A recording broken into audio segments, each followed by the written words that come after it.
Well, hey everyone, Tom Miller here. Really excited just to spend a couple minutes with you on this very, very beautiful Monday afternoon. This is part of my staycation. One of my goals in life is to learn how to be more present and active with family.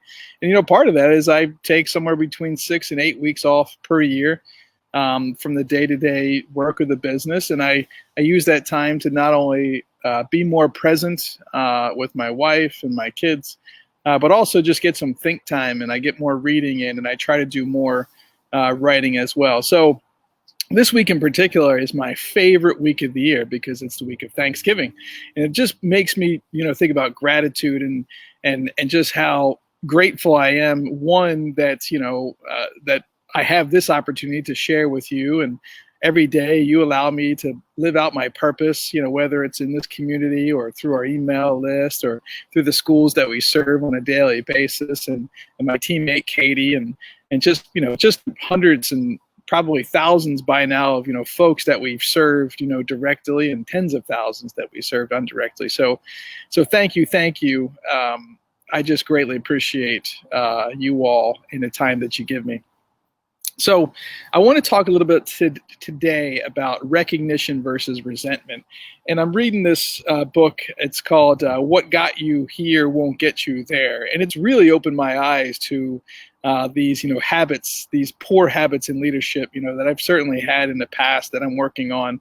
And one of them is to make sure that we recognize and be intentional with our recognition of our peers and colleagues and those that serve us, our direct reports. So here's what I've learned: that when you withhold your recognition of another person's contribution to the team's success, you're not just treating them unfairly, but you're also depriving them of that emotional payoff that comes with their own achievement or their own success, and they end up actually resenting you for it. And one example is a really good friend of mine and colleague in the field. He was really excited about this grant that he had received, and it was to help build an outdoor classroom, outdoor garden for his students. And he serves the school that he works at serves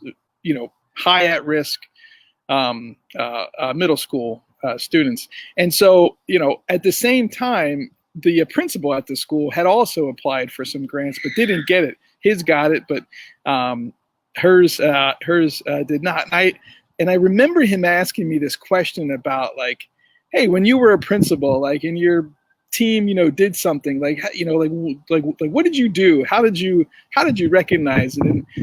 And it turns out that the principal asked them a lot of questions about their grant, and when it came to the recognition about the project, pretty much took 100% of the responsibility. And so I remember talking to him about it. I just said, well, how did it make you feel? He said, well, I definitely acted differently around them. I acted different. I still, went through with the project, but it just felt, it felt yucky almost, in a sense. There was a lack of trust after that point, and it really showed him who that principal was, right? And so that principal's actions, and I know I've done this in the past, in many things I've missed recognition, but it not only impacted his behavior, but it also, the students, in a sense, would suffer. And see, recognition is all about closure. Okay, it's all about closure. When you fail to recognize someone, you deprive them of that closure, of that ending act of success. And we as humans, we need closure in all interpersonal transactions. And this could be maybe from paying someone our last respects to getting just a simple thank you when we hold the door. And just two recent examples of this, when we don't get that thank you, resentment creeps in. And my son, he's 7, and he likes holding the door for people. And he's heard me in the past, if I hold the door for someone and they don't say anything, right, I'll say, oh, you're welcome. right? In a loud, sarcastic tone. Well, I heard him do the same thing recently. And I was like, oh no, resentment is creeping in because he's doing a good thing, but he's expecting this, thank you in return. He's not getting the closure for his action. Another example is, our dog just passed away within the last, 6 weeks. And I took the dog to the vet where she was going to stay while we were away on the vacation, and that's where she passed. Well, my daughter was doing schoolwork, and I never took the dog upstairs, or I never said, hey, Devin, I'm going to take Dorsey to the shelter before we go away on vacation. Would you like to say bye? And she didn't get that chance, and I know that she has resentment towards that, right? I can't change that. I can't go back and change that. You see, recently I asked, I hosted a training session with a set of principals, and I just said, hey, how many of you think you need to do a better job of recognizing others for their great work? And I asked this question often, and without fail, over 80% of the principals acknowledge this flaw. You see, they typically share, I don't have the time, or I was too busy, or I didn't see them again that day, or some actually proclaim, well, it's their job. Like, why do I need to recognize them for doing their job? Like, no one ever recognized me when I was doing my job. And when I hear them say it, I say, oh, shoot, this is where I failed, right?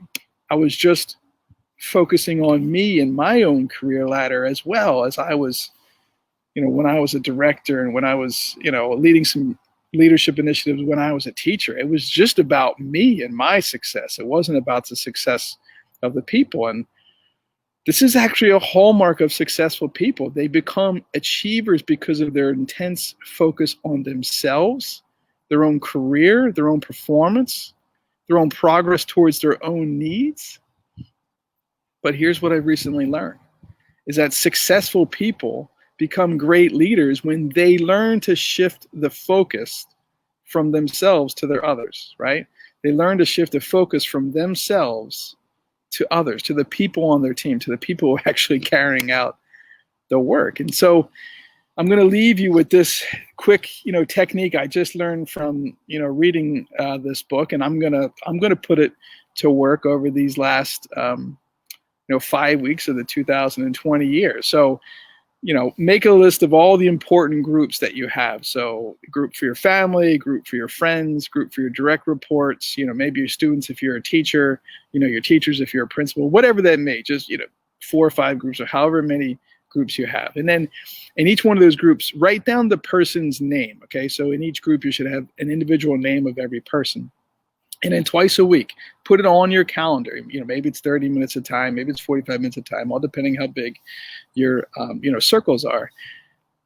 Look at this list and ask yourself, did anyone on this list do anything that I should recognize and highlight? Did anybody on these lists do anything that I should recognize and highlight?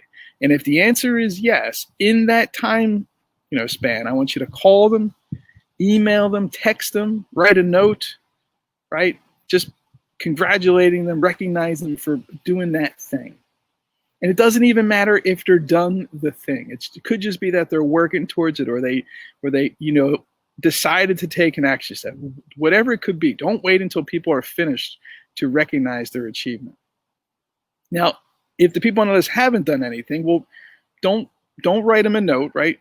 Don't be phony, right? You want this to be authentic, specific recognition to what they're doing.